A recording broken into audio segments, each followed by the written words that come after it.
நல்லது பண்றதுக்கு அரசியலுக்கு வாங்கடா, கொள்ளை அடிக்கிறது கொலை பண்றதுக்கு கூட அரசியலுக்கு. கலர் கண்ணாடி கிரிக்கெட் வாய்ஸ் மீடியாவை அடுத்து vlogabala சப்ஸ்கிரைப் பண்ணுங்க. கலர் கண்ணாடி நேயர்களுக்கு வணக்கம். வணக்கம் சார். வணக்கம் பூவழி. இன்னைக்கு வந்துட்டு நேரில் நம்ம உட்காந்து ஆஃபீஸில் பேச முடியல, கொஞ்சம் சின்ன ரீசன்ஸ்னால வந்துட்டு வேற இடத்துல லாக் ஆகிட்டேன். ஸோ அதனால இருக்கிற இடத்துல இருந்து அப்படியே பேசிட்டு இருக்கிறேன். ரைட், ஓகே, போலாம். நம்ம வீடியோ வந்து மட்டும் விட்டுறக்கூடாது. எது வேணாலும் பரவாயில்ல, நம்மளுடைய உரிமைகளை மட்டும் விட்டுறவே கூடாது. நம்ம அந்த மாதிரிதான் சார். நேத்து வந்து சட்டப்பேரவை இருட்டடிப்பு பண்ணிட்டாங்க, யாராலுமே நேரலை பார்க்க முடியல அப்படிலாம் நிறைய விஷயங்கள் சொன்னாங்க.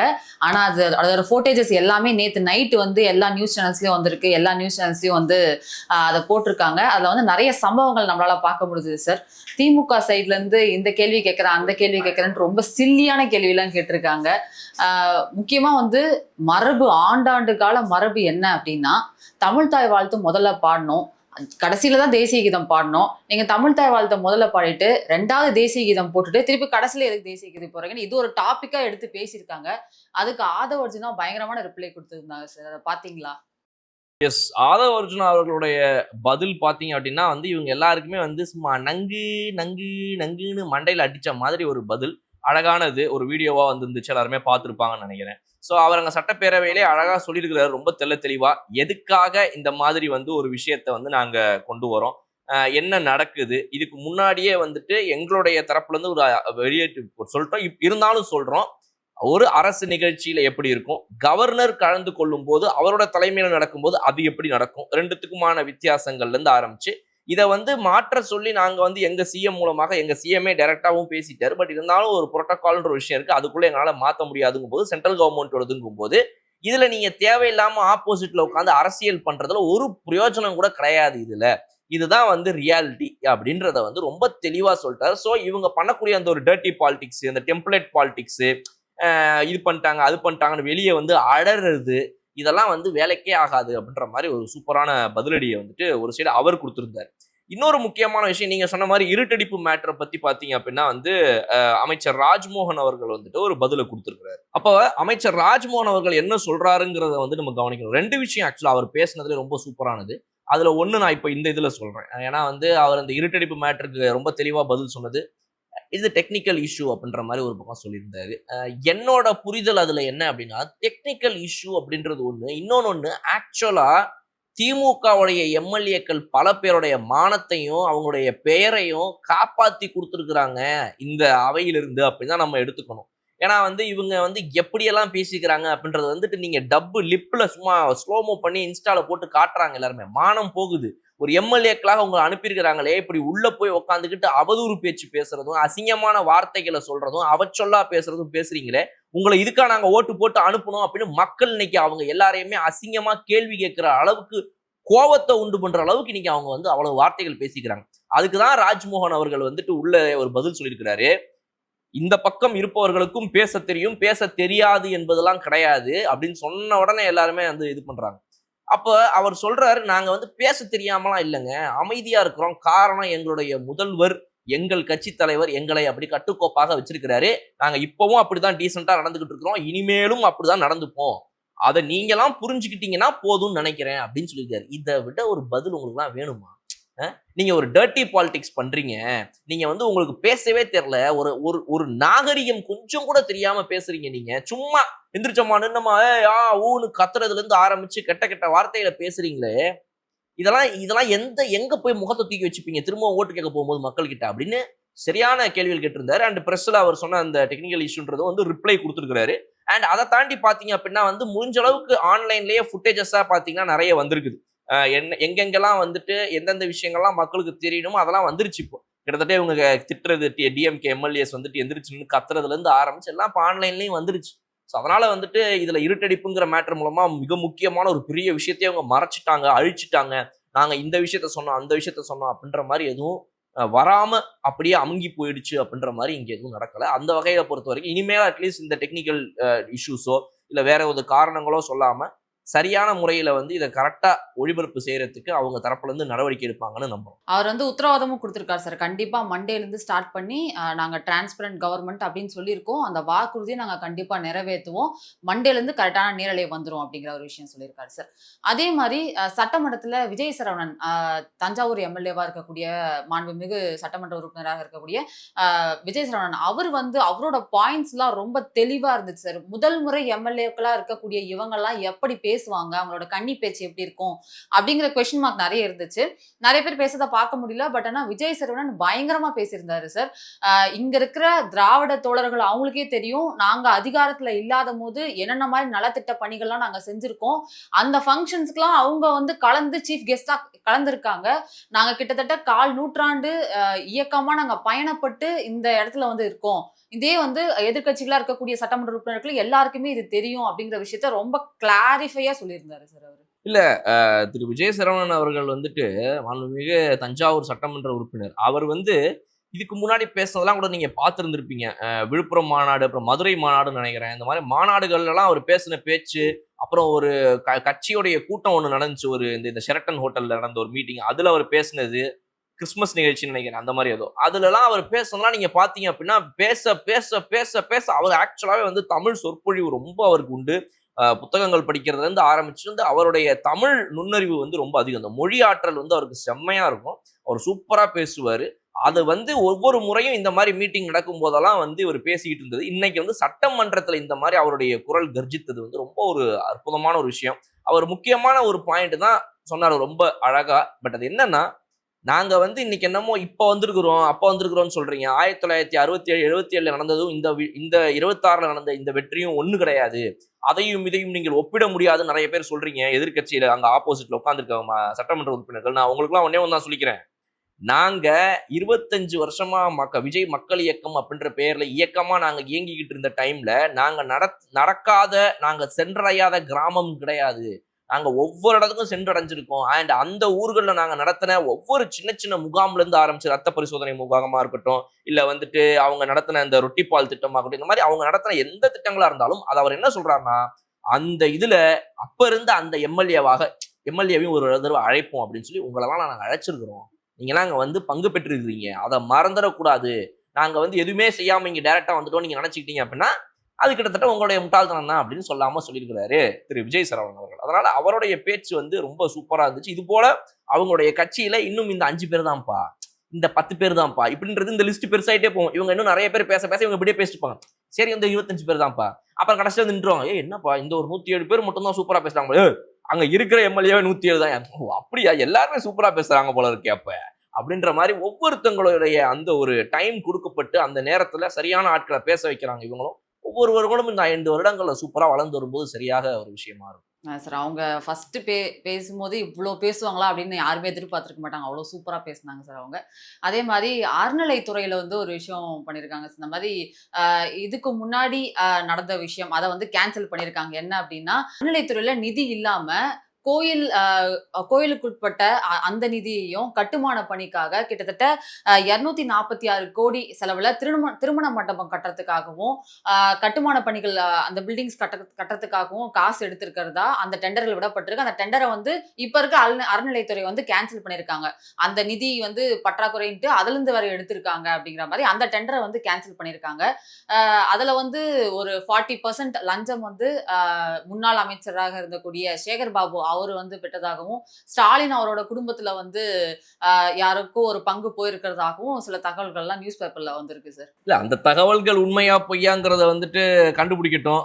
எந்த துறையினர் வந்துட்டு எப்படி இதை கண்டுபிடிக்கிறாங்க, இல்ல வந்து இது காவல்துறை வந்து நடவடிக்கை எடுக்குமா, அடுத்து இந்த மாதிரி ஊழல் குற்றச்சாட்டுகள் நிறைய ஒவ்வொரு துறைகள்லயும் இருக்குது, அது நாளைக்கு கேஸ் போடப்பட்டு கோர்ட்டுக்கு போய் இவங்க அதை எப்படி ஃபேஸ் பண்ணுவாங்கன்றதெல்லாம் கூட அடுத்த ஸ்டோரி. பட் இதுல பேசிக்கா இருக்கக்கூடிய முக்கியமான விஷயம் ஒண்ணு என்ன அப்படின்னா, இந்த மேட்ரு வந்து போன பீரியட்ல இவங்க டிஎம்கே ஆட்சியில் இருக்கும்போது இது ஒரு பெரிய செய்தியாக வந்துச்சு. அது வந்து ஒரு பெரிய செய்தியா வந்துச்சு. என்னன்னா, ஒரு கோவிலுடைய உண்டியல்ல இருந்து இருக்கக்கூடிய பணத்தை எடுத்து ஏன் வந்து இந்த சமூகத்துல இருக்கக்கூடிய மற்ற விஷயங்களுக்கு பயன்படுத்தக்கூடாது, அதை ஏன் வந்து ஒரு கல்லூரி கட்டுறதுக்கு பயன்படுத்தக்கூடாது, அதை ஏன் வந்து எதுக்குமே ஏன் எஜுகேஷன் டிபார்ட்மெண்ட்ல வருவாயே இல்லையா, எஜுகேஷன் டிபார்ட்மெண்ட் என்ன பண்ணுது அப்படின்ற கேள்வியெல்லாம் அந்த டைம்ல எழுந்துச்சு. அப்ப இவங்க சொன்னாங்க, கோயில் சொத்து கோயில் பணம் அப்படின்றது வந்துட்டு கோயில் எதுக்காக, கடவுளை நீங்க வந்து பணம் கொடுக்குறீங்க, கடவுளுக்கு உண்டியல்ல எதுக்கு பணம் போடுறீங்க? மக்கள் நல்லா இருக்கணும். அந்த பணத்தை எடுத்து மக்கள் நல்லா இருக்கணும்னு வேலை பார்க்கறதுல என்ன தப்பு இருக்குன்னு ஒரு பெரிய உருட்டிச்சு இந்த திமுக அரசாங்கம் கடந்த ஆட்சியில.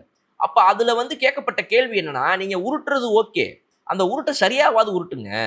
அதாவது வந்து எந்த துறையில இருந்து எடுத்து எந்த துறையில வேணாலும் பணத்தை செலவு பண்ணலாம்னு இருந்தா, அப்ப எல்லா துறையில இருந்து எப்படி வேணா செலவு பண்ணலாமே. இந்த துறையில இருந்து வர வருவாயை எடுத்து நான் அதுல பண்ணேன், அதுல இருந்து எடுத்து இதுல பண்ணேன் அப்படின்னு கூட பண்ணலாமேன்ற ஒரு கேள்வி ஒண்ணு எழுந்துச்சு. இந்த துறையிலிருந்து வரக்கூடிய பணத்தை எடுத்து அந்த துறைக்கு என்ன தேவையோ அதை தானே இங்க பண்ணணும்ன்ற ஒரு கேள்வி எழுந்த போது இவங்க இந்த மாதிரிலாம் வந்து முட்டு கொடுத்தாங்க. இப்ப நான் என்ன சொல்றேன், அந்த மாதிரி கூட இவங்க பண்ணிட்டு போகட்டும். துறையை எடுத்து இந்த துறையிலிருந்து அந்த துறைக்கு பண்ணலாம், வேற எதை வேணா பண்ணலாம், ரைட். அதை வந்து நீங்க எப்படி லீகலா பண்ண முடியும் என்னங்கிறதா அடுத்த கொஸ்டின். பட் ஆனா இந்த திருமண மண்டபங்கள் கட்டுறோம், கோவிலுக்கு வரக்கூடியவங்களுக்கு வந்துட்டு அங்க ஒரு திருமண மண்டபம் அந்த கோயிலோட பேர்லயே கட்டி அந்த அறநிலைத்துறைக்கு கீழே வந்துச்சுன்னா, அந்த மண்டபத்துல கல்யாணம் பண்றவங்களுக்கு வந்து அதுக்கு ஒரு டோக்கனை போட்டு இதை பண்ணி அதை பண்ணினா அது வந்து ஒரு வருமானமா, இது வந்து ஒரு சர்க்கிள் மாதிரி அப்படியே போகும். அதுல இருந்து அந்த உண்டியல்ல போட்ட பணத்தை எடுத்து இவங்க ஒரு மண்டபத்தை கட்டி அந்த மண்டபத்துல இருந்து வரக்கூடிய ரெவன்யூ திரும்ப எடுத்து இந்த அறநிலையத்துறை இந்த மாதிரி ஒரு இது விஷயத்த பண்றாங்க. இதுல ஒரு முக்கியமான மேட்டர் என்னன்னா, ஒவ்வொரு கோயிலை சுத்தி கட்டக்கூடிய கல்யாண மண்டபமோ அன்னதான மண்டபமோ இல்ல வந்து தங்கும் விடுதின்னு சொல்லி நீங்க கட்டுறதோ, இது எல்லாத்தையுமே எவ்வளவு ஊழல் இல்லாம கட்டுறீங்க, எவ்வளவு லஞ்சம் வாங்காம கட்டுறீங்க அப்படிங்கிறது தான் கேள்வி. அப்ப அதிகாரிகளுக்கு லஞ்சம் போயிருக்குது இந்த விஷயத்துல, ஊழல் செய்யப்பட்டிருக்குது அப்படின்னு ப்ரூவ் பண்ணப்பட்டுச்சா அப்படின்னா இது வரைக்கும் பண்ணப்படலை. அதுக்கான ஒரு கேள்வியாக தான் இதை முதல் ஸ்டெப்பா எடுத்து வச்சிருக்கிறாங்க. அதுல முக்கியமானது என்ன அப்படின்னா, இந்த மேட்டரை பொறுத்த வரைக்கும் அறநிலைத்துறையை பொறுத்த வரைக்கும் இவங்க இந்த மாதிரி ஒரு முறைகேடு நடத்தியிருக்கிறாங்க அப்படின்றத தாண்டி ஃபினான்ஷியலா ஒரு பேர்டன் இருக்கு, ஆல்ரெடி ஒரு பெரிய சுமை இருக்கு, நிதி கடன்ல இருக்குது. இந்த நிதி சுமையை குறைக்கிறதுக்காக என்னென்ன ப்ராஜெக்ட்ஸ் டெண்டர்ஸ்லாம் ஏற்கனவே விடப்பட்டுச்சோ அதை முதல்ல நம்ம ரீகால் பண்றது, கேன்சல் பண்றது மூலமா நம்மளால எவ்வளவு பணத்தை திரும்ப உள்ள கொண்டு வர முடியுங்கிறது தான் இந்த அரசாங்கம் முயற்சிக்குது. அதை விட முக்கியம் என்னன்னா, அட்லீஸ்ட் செலவுல இருந்து போகாமையாவது இருக்கணும். முதல்ல எங்க இருக்குது இப்ப காசு செலவு பண்றதுக்கு அப்படின்ற ஒரு கேள்வி வருதுல. இவங்க கேட்டாங்கல்ல, என்னங்க நீங்க உங்களுக்கு தெரியாத இதுக்கு முன்னாடி நிதிச்சுமை இருந்துச்சுன்னு, இன்னைக்கு தான் தெரியுது அவங்களுக்கு நிதிச்சுமை இருக்குது அப்படின்லாம் கேள்வி கேட்டாங்கல்ல. அதுக்கு தாவேக அரசு தரப்புல இருந்து சொல்லப்படக்கூடிய பதில்கள் தான் இந்த நடவடிக்கைகள். எங்களுக்கு எங்கெங்கெல்லாம் வந்துட்டு இப்ப பணத்தை செலவு பண்ண முடியும், எங்கெங்கெல்லாம் பணத்தை செலவு பண்ண முடியாதுன்ற ஒரு பெரிய கன்ஸ்ட்ரெயின்ட் இருக்குது. அந்த கன்ஸ்ட்ரெயின்ட்டை புரிஞ்சுக்கிட்டு நாங்க இப்போத்துக்கு இது தேவையில்லை. இப்ப இந்த கல்யாண மண்டபம் இங்க இல்லை அப்படின்னா இந்த கோவில் பேர்ல கல்யாணமே நடக்காதா? யாருமே எங்கேயும் போய் ரிஜிஸ்டர் மேரேஜ் பண்ணிக்க மாட்டாங்களா? ஒரு ஹோட்டல்ல பண்ண மாட்டாங்களா? இல்ல வேற ஒரு மண்டபத்துல பண்ண மாட்டாங்களா? நீங்க மட்டும் ஒன்றும் இலவசமா பண்ணிக்கிறத போது கிடையாது. அந்த மண்டபத்துல கல்யாணம் பண்ணி வைக்கிறதுக்கும் அறநிலைத்துறை சார்பா அங்க வந்து ஒரு டோக்கனை போட்டு ஒரு பணத்தை வசூல் பண்ணதான் போறோம். அப்படி இருக்கும்போது இந்த ஒரு பிசினஸ் ஆக்டிவிட்டியா இதை மாற்றுவதற்கான தேவை இப்ப இருக்குதா அப்படின்னா அவசியம் கிடையாது. ஏன்னா நீங்க வந்து அதை அவசியம் கருதி நீங்க பண்ணல, மக்கள் அவசியம் கருதி நீங்க அந்த ப்ராஜெக்ட் எடுத்துட்டு வரல, நீங்க உங்களுடைய சொந்த அவசியத்துக்காக அதை எடுத்துட்டு வந்திருக்கிறீங்க. அதனால இந்த ப்ராஜெக்ட் நாங்கள் இப்போ கேன்சல் பண்றோம் அப்படின்னு சொல்லி ஒரு 246 கோடி ரூபாய் மதிப்பிலான ப்ராஜெக்டை கேன்சல் பண்றாங்க. இது ஒரு வரவேற்கத்தக்க வேண்டிய விஷயம். உண்மையாவே மக்களுடைய பணத்தை எதுக்கு எங்க எவ்வளவு செலவு பண்ணணும், எது தேவை? ஏற்கனவே நல்லா இருக்கிற பஸ் ஸ்டாப்பை சும்மா ஒரு இடிச்சுட்டு இன்னொரு தடவை நான் கட்டுறேன், நல்லா போயிட்டு இருக்கிற ரோட வந்துட்டு சும்மா ஒரு பேட்ச் ஒர்க் பண்றேன், ஆனா நான் மோசமாகிற ரோட நான் பண்ணவே மாட்டேன். அப்படி பண்ணேன் அப்படின்னா வந்துட்டு பாலம் கட்டுறதுல இருந்து ரோடு போறதும் எல்லாத்துலயுமே ஊழல். எனக்கு தெரிஞ்சவங்க கிட்ட கொடுப்பேன், டெண்டர் கிண்டரு சிமெண்ட் மணல் வாங்குறதுல இருந்து கான்ட்ராக்ட் போடுற வரைக்கும் எல்லாம் என் சொந்தக்காரனுக்கு கொடுப்பேன், காசு கடைசி வரைக்கும் எங்களுக்குள்ளே சுத்திட்டு இருக்கோம் அப்படின்னு நீங்க என்ன வேணா பண்ணிருப்பீங்க. அந்த டெண்டரை கேன்சல் பண்றதுல எந்த ஒரு வகையிலையும் தவறு கிடையாது. அதனால இது ஒரு நல்ல நடவடிக்கை. கண்டிப்பா சார். அதே மாதிரி இன்னைக்கு காலையில ஒரு நியூஸ் வந்துட்டு இருந்துச்சு சார். செந்தில் பாலாஜி அவரோட வீட்டுக்கு வழியில போலீசார் நிக்கிறாங்க. அது என்ன மாதிரி சிபிஐ விசாரணையா இல்ல கரூர் இன்சிடென்ட்டா இல்ல மின்சாரத்துறையா எதில் கைது பண்ண போறாங்க இந்த மாதிரிலாம் பேசிட்டு இருந்தாங்க. அப்புறம் கொஞ்ச நாள் கழிச்சு வந்துச்சு அது அவரை தேடி கிடையாது, அவர் தம்பி அசோக்க தேடி அப்படிங்கிற மாதிரி ஒரு நியூஸ் வெளியாயிருக்கு சார். ஆனா கரூர் போலீஸ் தான் மஃப்டியில போயிருக்காங்க அப்படிங்கிற மாதிரி விஷயம் சொல்லியிருக்காங்க. ஆனா அது எந்த கேஸ்க்காக அரெஸ்ட் பண்ண போயிருக்காங்களா, ஆனா அவர் சொந்த ஊர்ல தேடி இருக்காங்க, பட் ஆனா அவர் இல்ல, அதனால இந்த வீட்டுல வந்து தேடி இருக்காங்க அப்படிங்கிற மாதிரி சொல்றாங்க. இது அரஸ்டா இருக்குமா இல்ல விசாரிக்கிறதுக்கா அப்படின்ற தகவல் இன்னுமே வெளியில வரல. பட் ஆனா செந்தில் பாலாஜியோட தம்பியும் ஏதோ ஒரு விஷயத்துல ஈடுபட்டிருக்காரு அப்படிங்கறதும் தெரியுது சார் இதுல. ரைட். இப்போ இதுல வந்து செந்தில் பாலாஜி அவர்களுடைய தம்பி அசோக்கை வந்து ரொம்ப நாளா தேடிட்டு இருந்தாங்க, அவர் மேல சில குற்றச்சாட்டுகள் இருக்குது, வழக்குகள் இருக்குதுன்னு சொல்றாங்க. அதெல்லாம் ஒரு பக்கம் இருக்க, செந்தில் பாலாஜி அவர்கள் திடீர்னு ஓடிட்டாராம், தட்டால் போலீஸ் போலீஸ் போலீஸ் போலீஸ் அப்படின்னு சொல்லி ஓடின உடனே, ஐயா உங்களை பிடிக்க வரலையா ஐயா, உங்க தம்பியை தெரிய வந்தாங்களா, ஏட்டா சொல்லக்கூடாதா நீங்க அப்படின்ட்டு அவர் கொஞ்ச நேரம் கழிச்சு பதறி போய், ஐயோ கடவுளே பெஞ்ச வேற போலீஸ். இந்த ஒரு படத்துல சைரன் சத்தம் வந்து அள்ளி ஓடுவானுங்க. எங்கேயா ஓடுற நீ, ஏய் நீ ஏன் போலீஸ் சவுண்டு கேட்டா ஓடுற அப்படின்னு அந்த மாதிரி வந்து ஒரு ஓட்டமா பிடிச்சி ஓடுற. அதை வந்து அப்புறமா தான் தெரிய வரலாம் நம்மளை பிடிக்க வரலன்னு. ஐயோ இப்பெல்லாம் என்னன்னே தெரியல தம்பி. வண்டியில போயிட்டு இருக்கும்போது ஆம்புலன்ஸ் சவுண்டு வந்தா கூட சிக்னல்ல பயமா இருக்கு, திடீர்னு போலீஸ் நம்மளை தான் பிடிக்குமோ அப்படின்னு. வித்தியாசமே தெரிய மாட்டேங்குது ஆம்புலன்ஸ் சவுண்டும் இது சவுண்டும். கொஞ்சம் வித்தியாசமா மாத்தி வைக்க சொல்லுங்களேன் அப்படின்னு சொல்லிட்டு அவர் ஒரு கோரிக்கை எடுத்து வச்சிருக்கிறதாகவும் தகவல்கள் ஒரு பக்கம் வந்துட்டு இருக்குது. அதனால ஒன்றும் நீங்க பயந்து ஓட வேண்டிய அவசியம் இல்லை. நான் என்ன கேட்குறேன், எவ்வளோ பிரச்சனை வந்தாலும் அதை சந்திக்கிறவங்க தானே நீங்க, அதை நேரடியா சமாளிக்கிறவங்க தானே நீங்க. டாக்டர் யாரு தெரியுமா, ஆக டாக்டர் வந்து பிசா காலத்திலேயே பிசாவும் பார்த்தாச்சு, உங்க இதையும் பார்த்தாச்சு அதையும் பார்த்தாச்சுங்களே. அந்த மாதிரி ஒரு கட்சியில இருந்துகிட்டு நீங்க ஏங்க இப்படிலாம் பயந்து ஓடுற மாதிரிலாம் நியூஸ் வெளியே வருது? பயப்படுற ஆளே கிடையாதே நீங்க. அன்னைக்கு கூட போன முறை கூட சில வருடங்களுக்கு முன்னால அவரை வந்துட்டு அரெஸ்ட் பண்ணி போனப்ப கூட அவரு அந்த கார்ல ஏறி படுத்துக்கிட்டு அழுத மாதிரிலாம் எனக்கு ஒன்றும் ஞாபகம் இல்லையா. ரொம்ப தெம்பா தில்லா நல்லா மீசியை முறுக்கிக்கிட்டு நல்லா அப்படித்தானே போனார் அவரு. என்னன்னே ஒன்றும் புரியல. ஏன் இந்த தடவை இல்ல சார், அழுதுட்டு தான் போனாரு. அதை வேற நிறைய பேர் நெட்டிசன்ல வந்து இதை ரீக்ரியேட் பண்ணுவாரா அது அப்படின்லாம் போட்டிருந்தாங்க. எனக்கு இன்னொரு டவுட் சார், அரெஸ்ட் பண்ண ஒரு வேளை வந்தாங்கன்னா எந்த கேஸ்க்காக அரெஸ்ட் பண்றீங்க அப்படிங்கிற ஒரு டவுட் கூட வரும்ல சார் நமக்கு. ஆமா டவுட் வரும். அவருக்கு இல்ல அவருக்கே வரும், எதுக்காக இந்த அரெஸ்ட், எந்த அரெஸ்ட், இது என்னன்னு தெரியலையே. மக்களுக்காக ஓயாம உழைச்சனே ராவும் பகலாம், அதுக்காக ஒருவேளை ஒரு அமைச்சர் வந்து சாயங்காலம் 6 மணிக்கு மேல வேலை பார்க்கக்கூடாது, எதுக்கு நீங்க வேலை பார்த்தீங்க அப்படின்னு ஒருவேளை நம்மளை பிடிச்சிட்டு போயிருவாங்க. ஐயோ நம்ம வந்து 24 மணி நேரம் வேலை பார்த்துருக்கோம் மேடா ஒவ்வொரு நாளும் அப்படின்னு அந்த ஒரு பயம் அவருக்கு இருக்கும். அடுத்த பயம் பார்த்தீங்க அப்படின்னா வந்துட்டு ஞாயிற்றுக்கிழமை விடுமுறை எடுக்காம நம்ம வேலை பார்த்துருக்கோமே மக்களுக்காக, அதுக்கு ஒரு வேளை நம்ம மேல கோச்சிக்கிட்டு நம்ம மேல கேஸ் போட்டாங்களோ அந்த பிரச்சனையா இருக்குமோ. அப்புறம் வந்துட்டு ஒரு நாள் வந்துட்டு முட்டி தேய வந்து பாத்தீங்க அப்படின்னா வந்துட்டு முழங்கால்லையே நடந்து அந்த ஏரியா முழுக்க மக்களுக்குலாம் வந்து நம்ம வந்து நற்பயன்கள் செஞ்சோமே, அதனால வந்துட்டு நம்மள அப்படின்னு சொல்லி அவருக்கு ஒரே சந்தேகம். கவர்மெண்ட் கொடுத்த காரை கூட நம்ம யூஸ் பண்ணிக்காம வந்து நடைப்பயணமாவே வந்துட்டு தொகுதி முழுக்க போய் மக்களுக்கு நல்லது பண்ணோமே, எந்த பிரச்சனைக்காகடா என்னை பிடிச்சிட்டு போறீங்கன்னு சொல்லிட்டு ஒரே டவுட் அவருக்கு. இப்ப அது வேற கொஞ்சம் பாவம் தான். உண்மையாவே ரொம்ப கஷ்டங்க. மக்களுக்காக உழைச்ச ஒரு நபரை இந்த அரசாங்கமும் இந்த இதுவும் சேர்ந்து. சார் அதே மாதிரி மக்களுக்காக உண்மையாவே உழைச்ச சூலூர் எம்எல்ஏவா இருக்கக்கூடிய சுகுமார் அவர்கள் வந்து ஒரு ரீல் வந்து போட்டிருந்தாரு சார். இந்த மாதிரி ஒரு ரோடு கன்ஸ்ட்ரக்ட் பண்றதுக்காக 1,70,00,000 அதுக்கான டெண்டரை வந்து நான் வாங்கியிருக்கேன் அப்படின்ற ஒரு விஷயத்த வந்து ரீல் மூலியமா சொல்லியிருக்காரு. அங்க இதுக்கு முன்னாடி என்னென்ன மாதிரியான விஷயங்கள்லாம் நடந்திருக்கு, சேஃப்டி இல்லாம அதெல்லாம் எப்படி இது மேல் சரிப்படுத்தப்படும், அதுவும் இல்லாம லைட்ஸ்லாம் இல்லை அப்படிங்கிற மாதிரி நிறைய விஷயங்கள் சொல்லியிருந்தாரு சார். அதை சரி பண்றதுக்கு தான் இந்த டெண்டரை எடுத்திருக்கோம் அப்படிங்கிற மாதிரி விஷயத்தையும் அவர் அந்த ரீல்ல சொல்லியிருந்தாரு சார். சூலூர் சம்பவம் உங்க எல்லாருக்குமே ஞாபகம் இருக்கும்னு நினைக்கிறேன். சில நாட்களுக்கு முன்னால வந்து ஹெட்லைன்ஸை மேக் பண்ண ஒரு இடம் அப்படின்னா சூலூர்னு சொல்லலாம். சூலூருடைய ஒரு பெரிய ஒரு துயர சம்பவம், ஒரு குழந்தைக்கு ஏற்பட்ட ஒரு கொடூர சம்பவம், ஸோ இந்த மாதிரி ஒரு பெண்ணுக்கு ஏற்பட்ட ஒரு கொடூர சம்பவம், இதெல்லாம் வந்து பார்த்து சலிச்சு போன இந்த மக்கள் வந்து என்னதான் பண்ணுவாங்க, இந்த ஒரு அரசு என்ன பெரிய ஸ்டெப் எடுத்துட போறாங்க அப்படின்னு கேள்வி கேட்ட அந்த எதிர்கட்சியினர்லேருந்து ஆரம்பிச்சு எல்லாருக்குமே இன்னைக்கு பார்த்தீங்க அப்படின்னா ஒரு துயர சம்பவம் நடந்தா, அது வந்து பெண்ணுக்கு எதிரான ஒரு கொடுமை நடந்தா அந்த இடத்துல எப்படி நடந்துக்கணும், நம்ம அரசியலெல்லாம் தூக்கி போட்டுட்டு ஒரு அரசாங்கமா, ஒரு பொறுப்பான எம்எல்ஏவா, ஒரு பொறுப்பான முதலமைச்சரா, மந்திரியா அனைவரும் எப்படி செயல்படணுன்றதுக்கு இது ஒரு மிக சிறந்த உதாரணம். அவர் அந்த வீடியோவில் போட்டிருக்காரு எம்எல்ஏ திரு சுகுமார் அவர்கள். அவர் என்ன சொல்றாரு அப்படின்னா, இந்த சூலூர் சம்பவத்துக்கு அப்புறமா பார்த்தீங்க அப்படின்னா கண்டுபிடிக்கும் போது ஏன் ரிப்பீட்டடாக இந்த இடத்துல பிரச்சனைகள் நடக்குது, இதில் வேற என்னென்ன அடிஷ்னல் ஃபேக்டர்ஸ் இருக்குதுன்னு நாங்கள் பார்க்கும்போது ஒரு முக்கியமான விஷயம் கண்டுபிடிச்சு, அங்கே சாலை வசதி சரி கிடையாது. ஒரு மாதிரி இருக்கிற ரோடுலேருந்து ஆரம்பித்து அந்த ரோடில் வந்துட்டு மின் கம்பங்கள் கிடையாது, பவர் எலக்ட்ரிசிட்டி கிடையாது அப்படின்றதெல்லாம் அறிஞ்சினாங்க. அப்போது ஒரு பிரச்சனை டார்க் ஸ்பாட்டில் நடக்குது அப்படின்னா அப்போ அந்த இடத்துக்கு முதல்ல ஒரு வெளிச்சத்தை கொடுக்கணும், ஒரு ரோடு வசதி கொடுக்கணும், ஒரு சாலை வசதியும் மின் வசதியும் எவ்வளவு முக்கியமானது. 75 வருஷமா கிழிச்சேன்னு வாய் கிழிய பேசுறீங்களே, மாறு தட்டி பேசுறீங்களே, இன்னும் எத்தனை ஊர்கள்லங்க நீங்க கரண்ட் கம்பம் விடாம இருக்கீங்க, எத்தனை ஊர்கள்ல நீங்க சாலை வசதியை போடாம வச்சிருக்கீங்க, எத்தனை ஊர்லங்க இன்னும் தண்ணி வசதி இல்லை, எத்தனை ஊர்லங்க இன்னும் பேருந்து வசதி இல்லை, எப்படிங்க நீங்களாம் இன்னும் அரசியல் பண்றதுக்கு வந்துட்டு நாக்கு கூசாம வந்து நிக்கிறீங்க மக்கள் முன்னாடி மீண்டும் மீண்டும். சட்டமன்றத்துக்குள்ள உங்களை போன்ற இன்னும் நூற்றுக்கணக்கான பேரை உள்ள விட்டதே தவறுங்க. இந்த அதிமுக இருக்கக்கூடிய அந்த ஒரு 47 பேரும் 49 பேரும் சரி, இவங்களுடைய சைட்ல இருந்த அந்த ஒரு 59 பேரும் சரி, இவங்களெல்லாம் திரும்ப உள்ளேயே விட்டுருக்க கூடாதுங்க.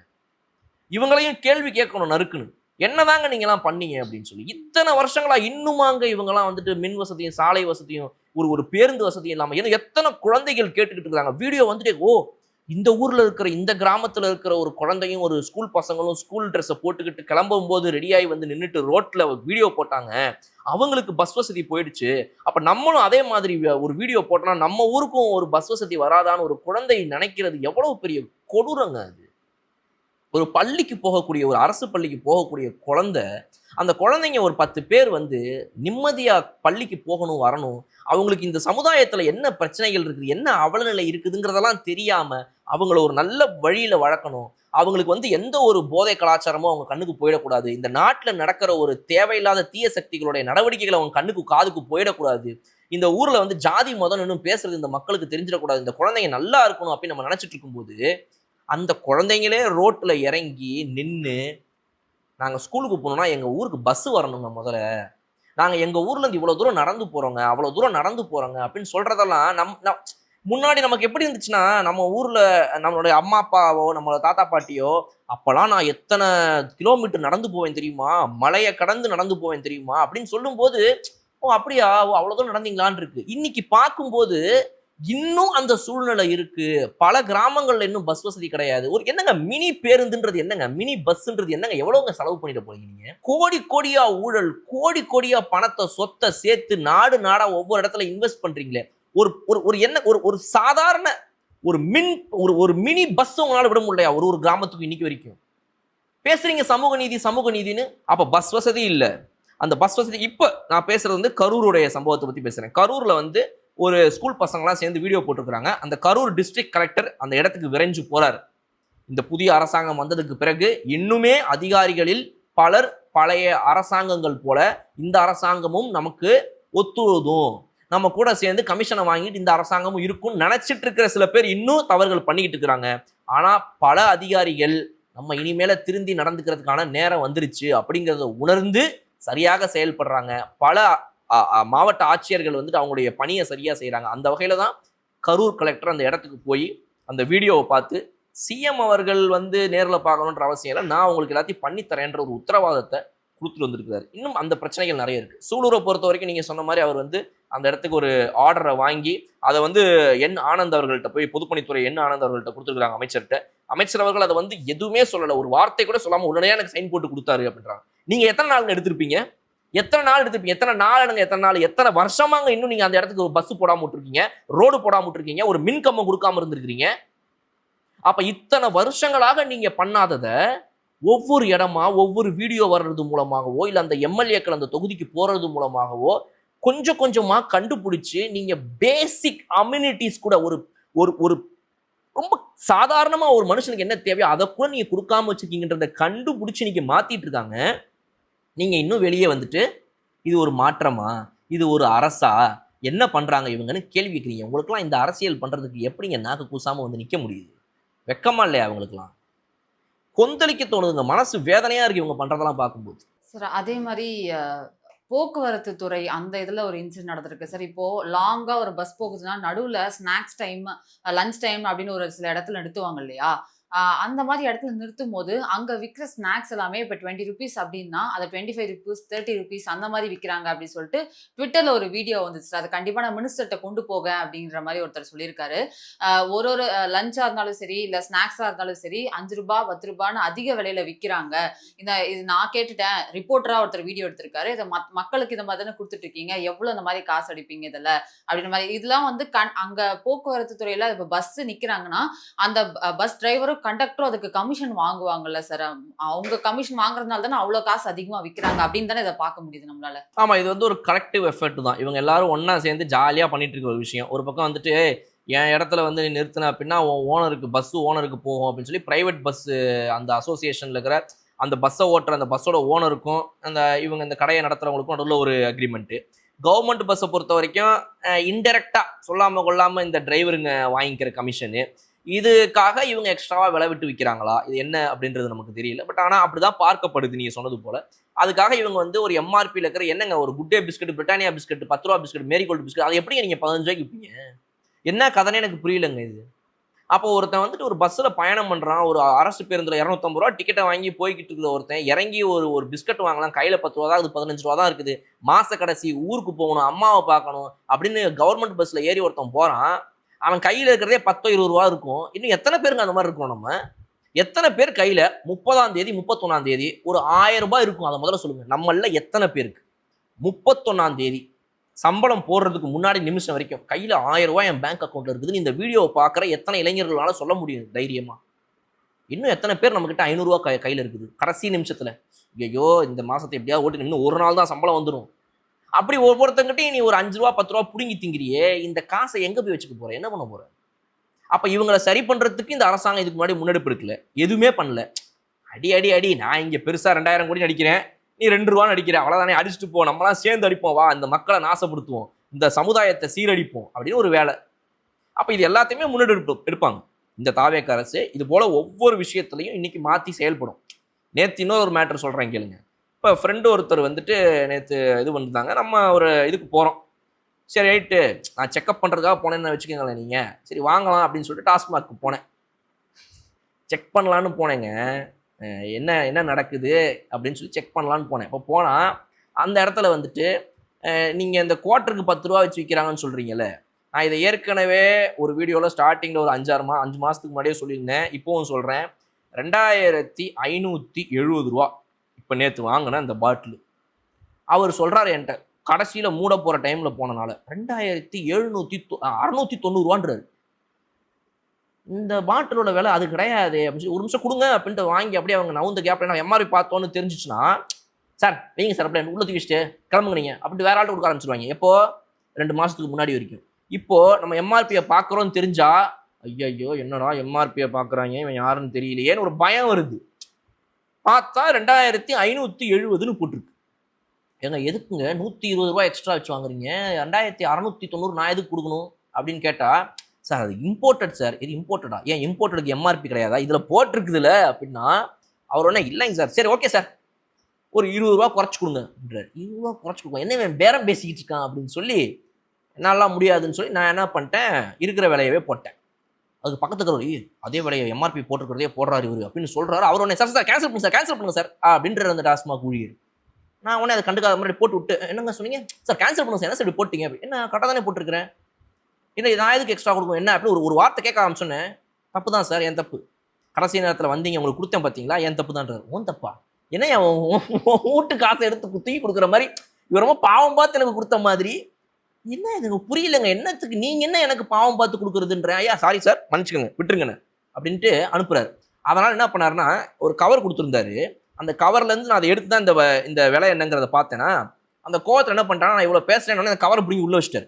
என்ன ஒரு கவரை பிடிங்கி அந்த கவரை திரும்ப கொடுங்கன்றேன். ஒரு 10 ரூபா கொடுங்க சார் சேஞ்ச் இருந்தா. இதுக்கு முன்னாடி நீங்கள் அந்த 10 ரூபா அதுக்குன்னு சொல்லலையே. இல்லை சார் அது 10 ரூபா தான் சார் அந்த பேக், இது இந்த கவர் 10 ரூபாயா அப்படின்னு சொல்லிட்டு, சரி வந்துட்டு சண்டை போடுறது வேஸ்ட்டு அப்படின்னு சொல்லிட்டு அப்படியே கிளம்பி வந்துட்டேன். ஸோ இந்த மாதிரி இருக்கக்கூடிய அதிகாரிகள் இன்னும் இருக்கத்தான் செய்கிறார்கள். அதுக்கு நம்ம மொத்த சிஸ்டம் அபாலிஷ் பண்ண முடியுமா? மொத்தத்தையும் தூக்கிட்டு போ. எவ்வளோ பேர் இருக்கீங்க இந்த அரசாங்க ஊழியர்கள்? நாங்கள் ஒரு 10 லட்சம் பேர் இருக்கோம். 10 லட்சம் பேரையும் தூக்கு, புதுசாக ஒரு 10 லட்சம் பேரை இறக்கு அப்படின்னு ஒரே நாளில் பண்ண முடியுமா? அப்போ அதுக்கு ஒரு டைம் எடுக்கும். திரும்பவும் எக்ஸாம் வைக்கணும், ப்ராப்பராக பண்ணணும். எக்ஸாம் இல்லாமல் வரவங்களுக்கு தனியாக ஒரு இன்டர்வியூ வைக்கணும். அவனை ஒரு செஷன் மாதிரி உட்கார வச்சு பேசி, டே தம்பி நல்லா கேட்டுக்க, அரசுக்காக வேலை பார்க்குற அப்படின்னாலே அதுக்கு என்ன அர்த்தம்? லஞ்சம் வாங்கணும், சொத்து சேர்க்கணும். வாயில் நல்லா வருது, உன்னைய மாதிரி ஆட்கள்னால தாண்டா அந்த நாடு கெட்டு போகுதுன்னு சொல்லி அவனை திருத்தி திட்டி, இப்படிலாம் இருக்க முடியாது, வந்தா அவனை 2வது நாளே வேலையை விட்டு தூக்கிடுவானுங்க, அவன் அரசாங்க உத்தியோகம் போயிடும், நீ ஜெயிலில் போடப்படுவ அப்படின்லாம் சொல்லி இவங்களை திருத்தி இந்த சமுதாயத்தை மாத்துறதுக்கு எத்தனை வருஷம் ஆகும் நீங்கள் கணக்கு பண்ணிக்க. ஸோ இப்படிப்பட்ட ஒரு அரசுகிட்ட நீங்கள் போயிட்டு இன்னுமே முட்டு கொடுத்து அவங்ககிட்ட சண்டை போடலான்னு ட்ரை பண்ணி அவங்கள எக்ஸ்போஸ் பண்ணலாம் அப்படின்னு ட்ரை பண்ணி டிஎம்கே மாட்டிக்கிட்டு இருக்குது. அதில் கடைசியாக இப்போ முடியறதுக்கு முன்னாடி இன்னொன்று சொல்லணும்னு நினச்சேன். என்ன அப்படின்னா, டிஎம்கேவுடைய எம்எல்ஏஸ் இன்னுமே நிறைய பேர் துரந்தராக வேலை பார்த்துக்கிட்டு இருக்கிறாங்க. அதை உதய அண்ணா கொஞ்சம் கவனிக்கணும். கொஞ்சம் அவர் உண்மையாகவே நிஜமாகவே இதெல்லாம் பார்த்து, என்னப்பா எந்த கட்சிக்கு நீ வேலை பார்க்குற, அம்மா சத்தியம் பண்ண நீயே அப்படின்லாம் சொல்லி அவங்க தான் பண்ணணும். ஏன்னா டிஎம்கேக்குள்ளே இருந்துக்கிட்டே டிவிக்கு வேலை பார்த்துட்டு இருக்காரு. ஒரு எம்எல்ஏ என்ன பண்ணார் நேற்று, இதில் போதைப் பொருள் இதெல்லாம் தடுக்கிறதுக்காக ஏதோ ஒரு பிரிவு கொண்டு வந்திருக்கிறோம், ஏதோ ஒரு இது அமைக்கிறோம்னு சொன்னீங்க, எதுவுமே பண்ண மாதிரி தெரியல. அப்புறம் இந்த பெண்களுக்கு ஏதோ சிங்கப்பெண் அதிரடிப்படைன்னு ஒரு பேரை போட்டீங்க, அதுக்கு இது வரைக்கும் நீங்கள் ஏதோ ஒரு குழு அமைச்ச மாதிரி ஒன்றும் தெரியல அப்படின்னு சொல்லிட்டு உக்காந்துட்டார். ஒரு நியூஸ் பேப்பரை கூட படிக்காத, நியூஸை கூட பார்க்காத, ஒரு யூடியூப்ல இன்ஸ்டாவில் வீடியோ கூட பார்க்காத, கூகுளில் வர படிக்காம சட்டசபைக்கு வர உங்களுடைய எம்எல்ஏக்களை பாத்துக்கோங்க உதயண்ணா ஏயா சும்மா தானே இருந்தாங்க அவங்க. இப்ப நீ ஏதோ ஒரு லீட் எடுத்து கொடுத்துட்ட, அதுல என்னென்னலாம் பண்ணாங்கன்னு இப்ப படிக்க போறாங்க பாரு அப்படின்னு ஒரு ரியலைஸ் பண்றதுக்குள்ள ராஜ்மோகன் அமைச்சர் அவர்கள் வந்துட்டு எழுந்து முடிச்சு விட்டாரு மொத்தத்தையும். அவர் சொன்ன ஸ்டாட்ஸை நான் தெளிவா சொல்றேன், நல்லா கேட்டுக்கோங்க. அவர் சொல்றாரு, போதைப் பொருள் தடுப்புக்கு பிரிவே நாங்க இன்னும் அமைக்கல, அதுக்கு ஒரு குழு கூட அமைக்கல, சொன்னோம் செய்யலன்னு சொல்றாங்க. நான் சொல்றேன் நல்லா கேட்டுக்கங்க அப்படின்னு சொல்லி அவர் சொல்றாரு. ஜூன் 3ஆம் தேதியிலிருந்து 16ஆம் தேதிக்குள்ள வெறும் 13 நாட்கள்ல 473 கேசஸ் ஃபைல் பண்ணப்பட்டிருக்கு போதைப் பொருள் சம்பந்தமாக. 671 ரவுடிகள் அரெஸ்ட் பண்ணப்பட்டிருக்காங்க. 10.56 கோடி மதிப்பிலான போதைப் பொருட்களை பிடிச்சு அதை மண்ணுக்குள்ள புதைச்சு அதை எரிச்சு ஒண்ணும் இல்லாம ஆக்கி டெஸ்ட்ராய் பண்ணிருக்கிறோம். ட்ரங்க் அண்ட் டிரைவ் கேசஸ் 16,031 கேசஸை பிடிச்சிருக்கிறோம். அது மட்டும் இல்லாம சிங்கப்பெண் அதிரடிப்படை பத்தி எவ்வளவு வாய் பேசுறீங்களா, எதுவுமே நாங்க இன்னும் பண்ணலன்னு சொல்லி, இது வந்து phase 1 தான். phase 2 phase 3 அடுத்தடுத்த கட்டம் வரும். இதுல இன்னும் அதிக பரிகளை போட ஆரம்பிப்போம். ஆனா இது வரைக்கும் என்ன பண்ணிருக்கோன்றதை கேளுங்க. வெறும் இது வந்த ஒரு வாரத்துல phase 1ல இது நடந்திருக்குதான் நீங்க யோசிப்பீங்கன்ற ரேஞ்சுக்கு அவர் சொல்ற ஸ்டாட்ஸ் இருக்குது. 70 சிங்கப்பெண் அதிரடி படைகள் நியமிக்கப்பட்டிருக்கு. ஒவ்வொரு அதிரடி படையிலையும் அது சும்மா வந்துட்டு நீங்க சொல்ற இந்த ஒரு கான்ஸ்டபிள் மாதிரி இல்ல வந்துட்டு ஒரு இந்த இது இருப்பாங்க, காவல் படை இருப்பாங்கல்ல, அந்த காவல் படையில இருந்து ஒரு 4 பேர் சும்மா போறது வர்றது கிடையாதுங்க. சிங்கப்பெண் அதிரடி படை தெளிவா தெரிஞ்சுக்கணும். இவங்க சிங்கப்பெண் அதிரடி படையை பொறுத்த வரைக்கும் அதுல ஒரு எஸ்ஐ இருப்பாங்க, அதுல ஒரு கான்ஸ்டபிள் இருப்பாங்க, அதுல ஒரு டீம் இருக்கும் மொத்தமா. இது சும்மா நீங்க சொல்ற ஒரு 4 காவல் படை ஊர்காவல் படை அதிகாரிகளை இது ஊர்காவலர்களை போடுறது கிடையாது. ஊர்காவல் படையில இருக்கிறவங்க எல்லாம் வந்து இதுல பாக்குற லாஸ்ட் டீம் ஆஃப் மெம்பர்ஸ் அவங்க. அதனால இதை அவர் தெளிவா சொல்றாரு. மொத்தம் 70 சிங்கப்பெண் அதிரடி படை அமைக்கப்பட்டிருக்குது. அந்த 70 படைகள்ல பாத்தீங்க அப்படின்னா அவங்க வந்து எஸ்ஐ இருக்கிறாங்க, அதுல இந்த ஒரு டீம் இருக்கு, அப்புறம் வந்து ரோந்து பணியில ஈடுபட்டு இருக்கிறாங்க. இது வரைக்கும் மட்டுமே இந்த 7-8 நாட்கள்லயா 1315 கல்வி குழுமங்கள்ல, அதாவது எஜுகேஷனல் இன்ஸ்டிடியூஷன்ஸ்ல நாங்க அவேர்னஸ் ப்ரோக்ராம் நடத்திருக்கிறோம். 1415 பொது மேடையாக மக்கள் கிட்ட பொதுவாக வந்து பஸ் ஸ்டாண்ட்ல அந்த மாதிரி இடங்கள்ல பொது இடங்கள்ல 1415 அவேர்னஸ் ப்ரோக்ராம் விழிப்புணர்வு நிகழ்ச்சி நடத்தியிருக்கிறோம். 69 கேசஸ் ரெஜிஸ்டர் பண்ணப்பட்டிருக்குது. 25 பேர் இது வரைக்கும் வந்து ஆதரவு நிலையத்துக்கு அனுப்பப்பட்டிருக்கிறாங்க. இந்த ஆதரவு சேவைகள் அப்படின்னா என்னன்னா வந்து இவங்களுக்கு தே நீட் சம் ஹெல்ப், இவங்களை வந்து இதுக்கு மேல நீ கட்டுப்படுத்த முடியாது அப்படின்ற மாதிரி ஆதரவு சேவைகளுக்கு வந்துட்டு ஒரு 25 பேரை அனுப்பியிருக்கிறோம். ஒரு பெண்ணும் ஒரு குழந்தையும் இந்த சிங்கப்பெண் அதிரடி படையால வந்துட்டு கண்டுபிடிக்கப்பட்டிருக்கிறாங்க, தொலைந்து போனவர்கள். 1300. இது மட்டும் இல்லாம இதுல சட்ட ஒழுங்கை பொறுத்த வரைக்கும் 1328 ரவுடிகளை ஐடென்டிஃபை பண்ணி அவங்களை அரெஸ்ட் பண்ணியிருக்கோம். 2939 சீரியல் அஃபெண்டர்ஸ், அதாவது தொடர் குற்றச்சாட்டுகள் ஈடுபவர்களை அரெஸ்ட் பண்ணியிருக்கிறோம். எப்படி? வாரண்டோட. 4000 சமூக தொந்தரவு கொடுக்கக்கூடிய விரோதிகளை ஜெயில போட்டிருக்கிறோம். They have been detained. Arrest பண்றது மட்டும் கிடையாதுங்க, 4000 பேரை ஜெயில போட்டிருக்கிறாங்க இந்த குறுகிய காலகட்டத்தில் நான் சொல்றது. அதனால எதையாவது வாயை கொடுத்து புண்ணாக்கிக்காதீங்க. ஏன் நமக்கு தான் வரலே இல்லை, வீட்டில் உட்காருங்கனாலும் கேட்க மாட்டேங்கிறீங்க, இவன் வேற சும்மாவும் இருக்க மாட்டேங்கிறான், வந்து நம்ம பேரை வேற கெடுத்துக்கிறான்ற மாதிரி பல எம்எல்ஏக்களை கையில் வச்சிருக்கீங்க. அதனால தயவு செய்து it is time for you to rest. வீட்டுக்கு போங்க. நல்ல அரசியல் ஆரம்பிச்சிருச்சு, மக்களுக்கான அரசியல் வந்துருச்சு. எழுதி வச்சுக்கோங்க, there is no way coming back for DMK. நான் வீடியோ மீண்டும் சொல்றேன், தாவேக்கா வரட்டும். அடுத்த முறை தாவேக்காவே வேண்டாம் என்று மக்கள் முடிவு பண்ணாலும் யாரு வேணா வரட்டும், ஆனா பாஜக எப்படி இந்த நாட்டுக்குள்ள வரவே வராதோ தமிழ்நாடுல, அதே போல திமுக அதிமுக காலத்துக்கும் வராது. They have been given temporary கிடையாது, பெர்மனன்ட் ரிட்டையர்மெண்ட். ஏன்னா நீ மக்களுக்கு தேவையான ஒரு வேலையை கூட பண்ணலைங்கிறது நாளுக்கு நாள் வருது. அடிப்படை வசதிகள் கூட நீங்க பண்ணி கொடுக்காம போயிருந்துருக்கிறீங்க. கோவம் வருதுங்க, அநியாயத்துக்கு கோவம் வருது. அதனால இந்த மக்களோட கோவத்துக்கான பதிலடி, these people will never ever come back. DMK வந்து அவங்க அறிவார்ந்த கேள்விகளை கேட்குறாங்க அப்படிங்கிற மாதிரி நினச்சிக்கிட்டு டிவிகே கிட்ட வந்து ஸ்நாக் வாங்கிட்டு இருக்காங்க. அடுத்தடுத்த சட்டப்பேரவையில் என்னென்ன நடக்குது அதை அடுத்தடுத்த வீடியோ நம்ம டிஸ்கஸ் பண்ணலாம் சார். Thank you sir.